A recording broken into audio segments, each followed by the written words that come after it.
Hey, deserving listeners, I thought I would just respond to a patron email, an interesting one. This is the Psychology in Seattle podcast. I'm your host, Dr. Kirk Honda. I am a professor and I'm also a licensed marriage and family therapist. This email is from patron Ryan. And if you haven't already, please become a patron of the podcast. That's not part of the email. That's just me saying, if you haven't already, become a patron of the podcast and become a part of our little team of deserving listeners. All right, this email's from patron Ryan. I'm a longtime listener and recent patron of the podcast. I love the great work you guys are doing and even assigned certain episodes to my students as extra credit. I can't remember if it was the psychology myths episode or the defense mechanisms episode, but I remember that conversion disorder was brought up. This reminded me of an encounter I had, and I figured you'd be interested in it. Prior to me returning to get my PhD, well, la-ti-da, patron Ryan, PhD, good for you. Prior to me returning to get my PhD, I was a master's level counselor in a psychiatric outpatient program and was on call with the emergency department. One of my calls was about a woman who inexplicably lost the ability to walk and was functionally paralyzed below the waist. Numerous medical consults ruled out any physical explanations. This patient was quite depressed and told me about how she had a gambling and compulsive spending problem, which led to her family cutting her off from her funds. She became depressed and slowly started losing functioning of her legs. With antidepressant medication and therapy, she eventually started walking again. Also, I loved your episode on the study you conducted about seasoned psychotherapists' experience of difficult clinical moments. I wonder if you've thought about publishing it, if you haven't already. It would make a great contribution to the literature, in my opinion. Well, thank you, patron Ryan. That's nice of you to say. And I always love getting emails like this from clinicians of stories because, it's a very interesting story. They're saying, this woman comes in, she's paralyzed, and she is evaluated medically, and they can't figure out why she's paralyzed. And then some astute clinician decides to refer this person to a counselor or a psychiatrist or whomever, and then patron Ryan starts talking with her, and they put her on antidepressants, and they give her some talk therapy, and lo and behold, her paralysis subsides or recedes or goes away. So it's just a fascinating story. It sounds crazy to some people, I'm sure, but to us in our field, it's understandable because the mind can do all sorts of things, and stress and trauma can do all sorts of things, including paralysis. But anyway, at the end of your email, you're asking me, am I thinking about getting it published? My dissertation was on seasoned psychotherapists' experience of difficult clinical moments. You can listen to that episode if you want. And I have considered publishing it, and people will often say I should publish it, either as a book or as a journal article. And to tell you the truth, I have a kind of funny relationship with publishing. I am supposed to be very interested in it as a professor. Professors are supposed to be always publishing, right? Publish or perish. But at my university, we focus mainly on the training of therapists rather than on publishing. We're encouraged to publish, and we're given time to do so. But we won't lose our job if we don't publish. And we don't really have a huge culture of publishing. People do it, but some people don't. And so that's one factor. Another factor is that it's very time consuming to get published. And although it's probably not as time consuming to take a dissertation, just reduce it down to the length of a journal article and just start, shopping it around to different journals. And as I say it out loud, I'm thinking, why haven't I done it? But I have a lot of colleagues that publish a lot, and I just have witnessed the frustration and the time that they put into it. And I have a limited amount of time left on this planet, and I have a lot of things I want to do, but there are certain things that have to not be pursued in the interest of doing other things like this podcast, for instance. I love doing the podcast and consider it to be not only just personally fun, but also it's a publishing of sorts. I'm getting word out there to people about things that I believe will help the profession and help humanity. I know that sounds completely grandiose and ridiculous, but that's the purpose of publishing. When you publish something in a journal article, in a journal, you're trying to add new knowledge to the field, and you're also just trying to, in my opinion, you're trying to make the world a better place. By adding knowledge, presumably it will lead to our ability to reduce suffering and to further our race of humans.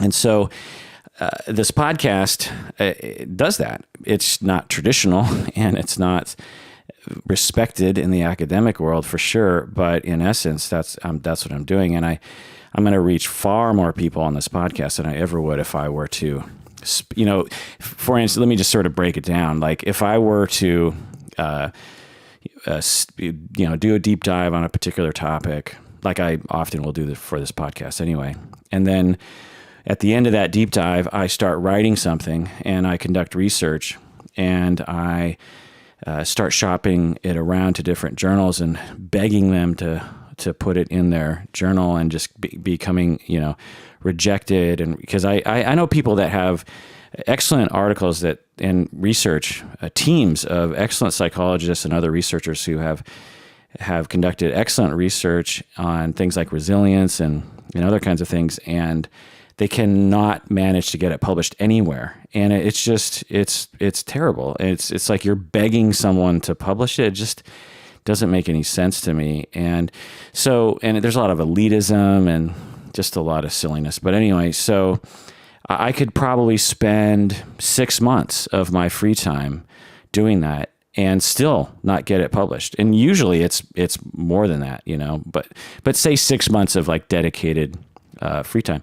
Well, think about how many podcast episodes, good quality podcast episodes, I could produce in 6 months with that time, or 12 months or whatever. Yeah, I could so match that up with how many people are going to read that journal article if I get it published.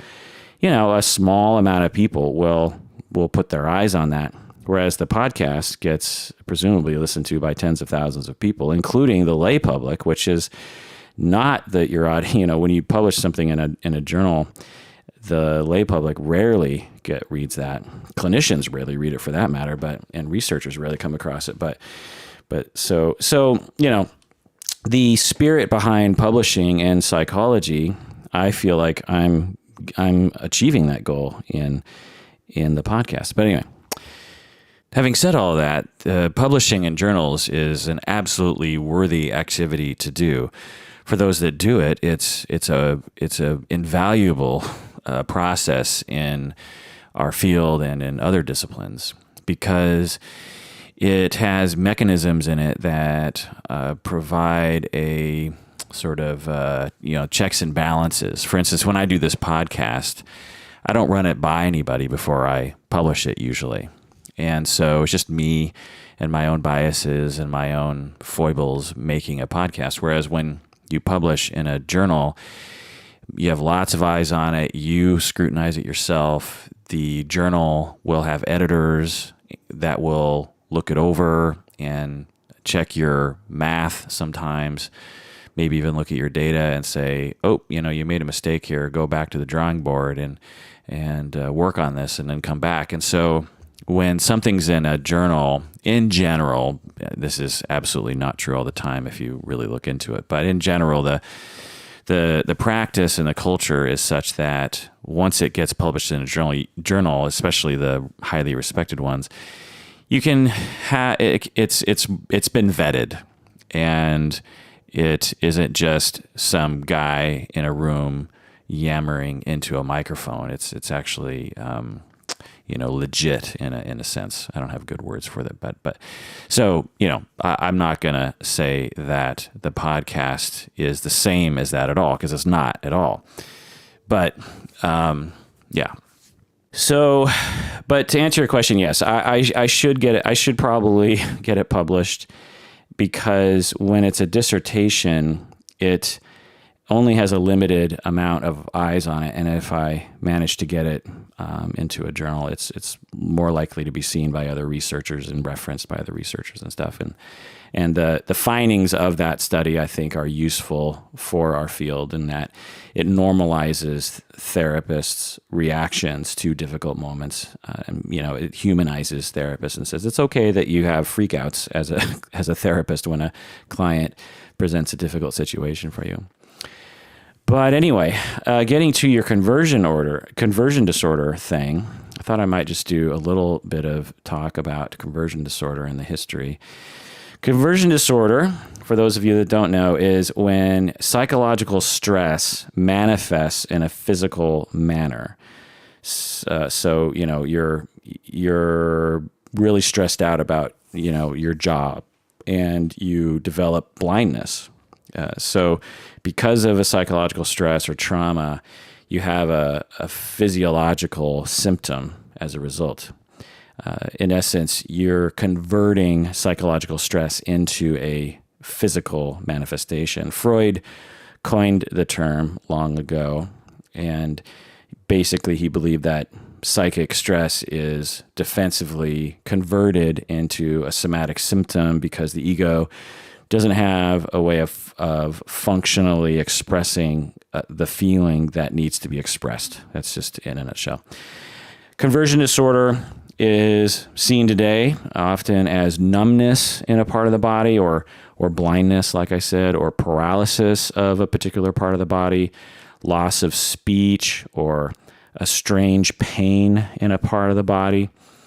As I was saying earlier, you can never underestimate the power of the mind to do strange things, particularly when it's stressed out. And one of the manifestations of stress is to have a very distinct physiological symptom.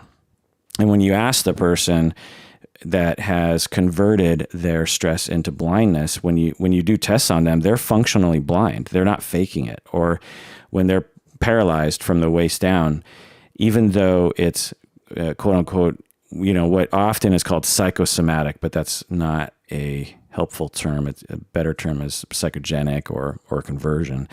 And it's real. It's not, they're not faking it. Just because it's from psychological stress doesn't mean that it doesn't exist.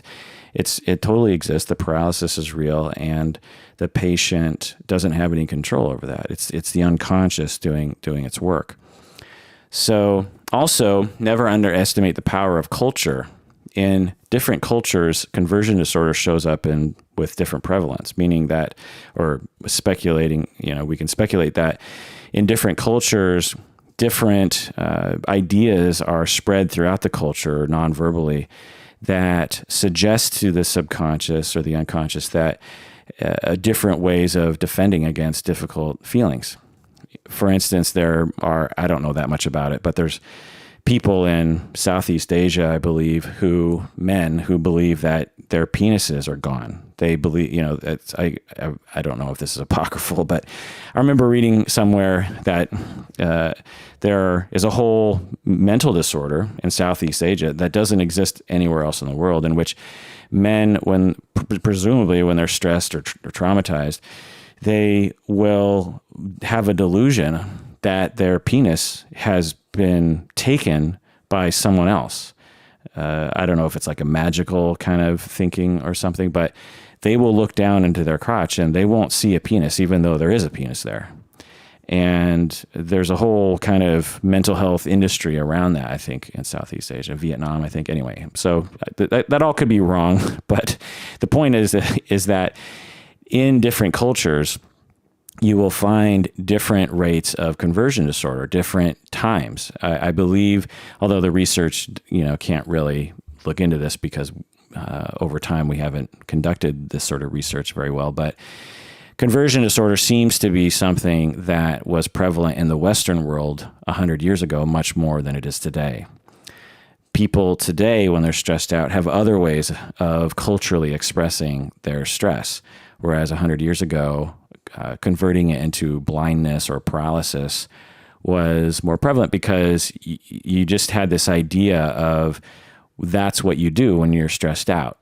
And again, it's not a choice that people make. It's not like, oh, this is the allowed cultural way of expressing stress. No, it's unconscious. You pick up on these cues from the outside world and from other humans' behavior, and your subconscious learns from that and will use that as a tool when it needs to.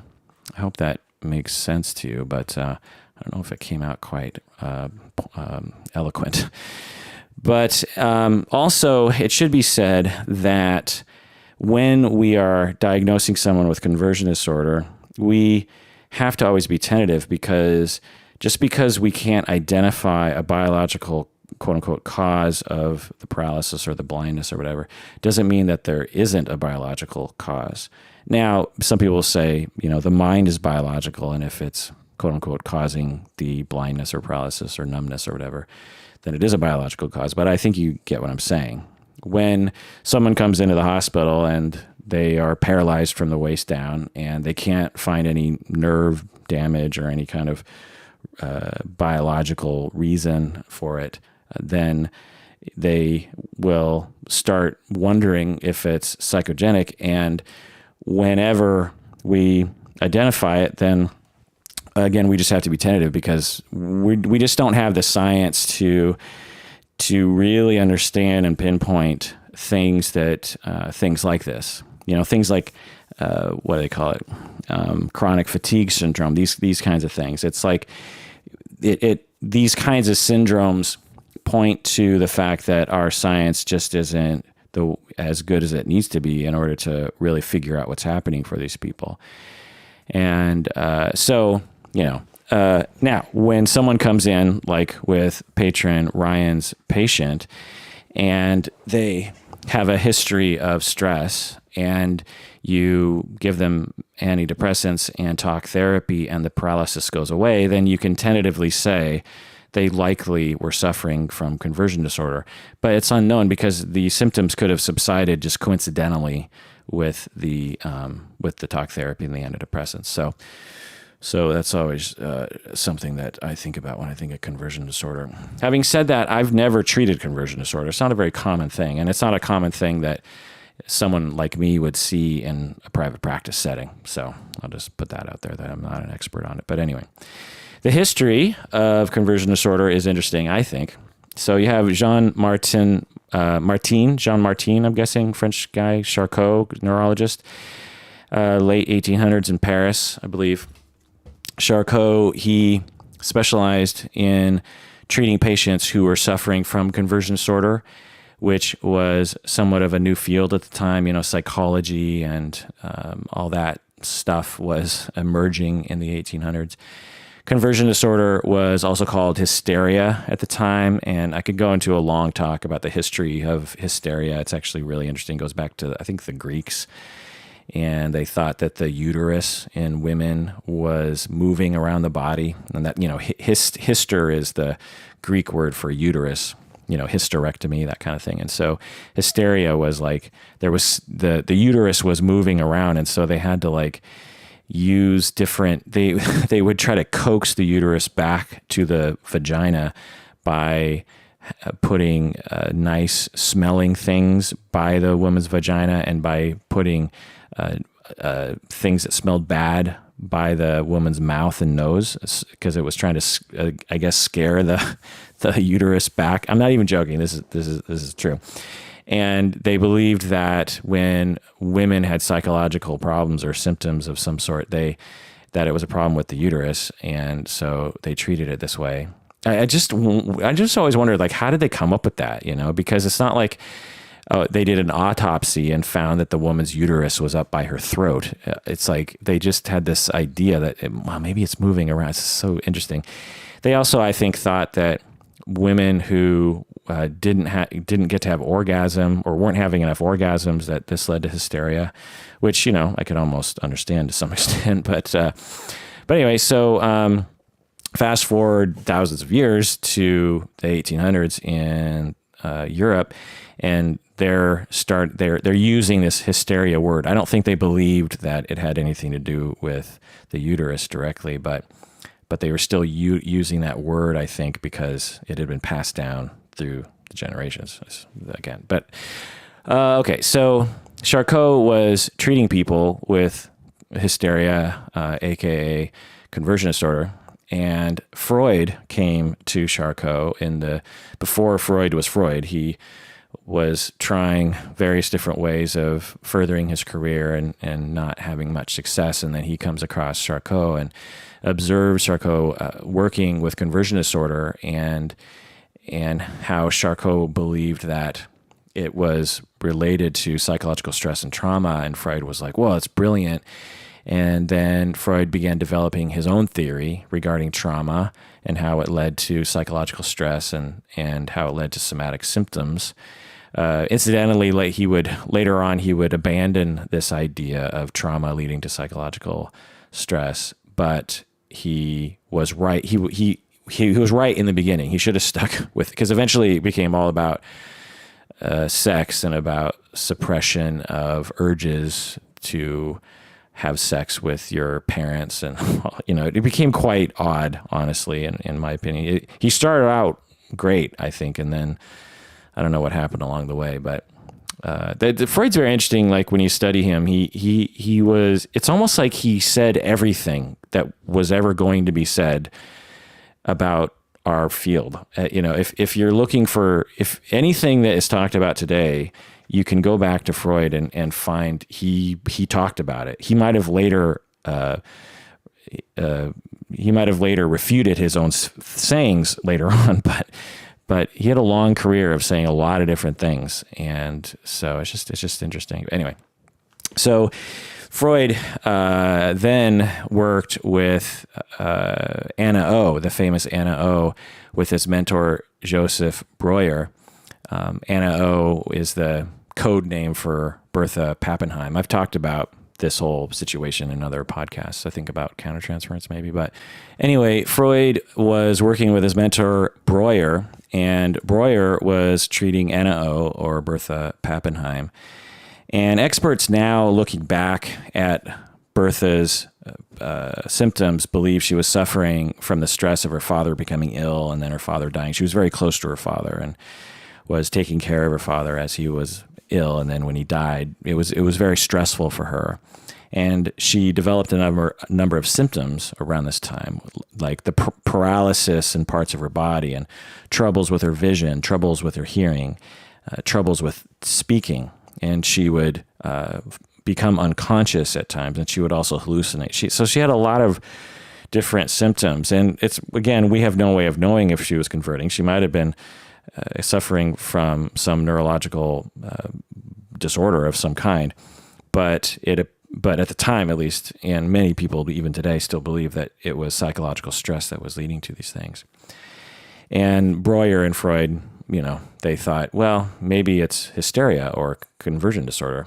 And Breuer was desperately trying to help Bertha Pappenheim, with her stress and her symptoms. And over time, Breuer and Pappenheim they both discovered together that when Pappenheim was given the chance to talk about her experience, her symptoms decreased.